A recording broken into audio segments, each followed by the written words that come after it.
महादेव मंदिर आपल्या बोकुड जळगाव इथलं आणि इथला हा परिसर आहे। एकेकाळी इथे आक्रमणं झालेली आहे, त्या काळात ही मंदिरं तुटलेले आहे। बाकी सर्व मंदिरांना बघा तुम्ही, हा कालखंड बघायला मिळालेला नाही। आपल्या आधीच्या पिढीला ही जीवनशैली होती आणि म्हणून मंदिर प्राणापेक्षाही प्रिय मंदिर होतं। म्हणून मंदिराला इतका वेळ देऊन इतक्या शास्त्रोक्त पद्धतीने बनवलं गेलं होतं। हा खालचा जो आहे तो पूर्ण मंदिराचा आपण ज्याला म्हणू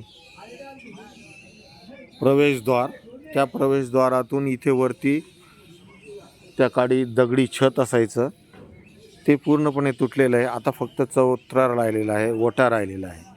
खालचं फाउंडेशन आहे त्याच्या वरचं फक्त तुटलेलं आहे आणि म्हणून इथे जिथे खंबे होते तिथे हे खड्डे दिसतात, जिथून खंब्यावर पूर्ण मंदिराचा भाग सांभाळला गेला होता। तसे हे चारही कोपऱ्याला 4 खांब इथं होते, त्याच्या खुणा आजही आहेत।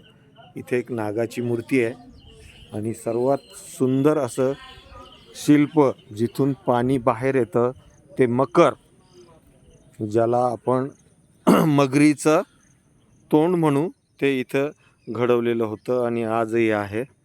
थोडीशी मंदिराची अवस्था वाईट आहे, पण याचा जीर्णोद्धार करण्यासाठीच हे सर्व गायकरी प्रयत्न करत आहे आणि थोड्याच दिवसात आपल्याला सुंदर इथे मंदिर असं दिसेल।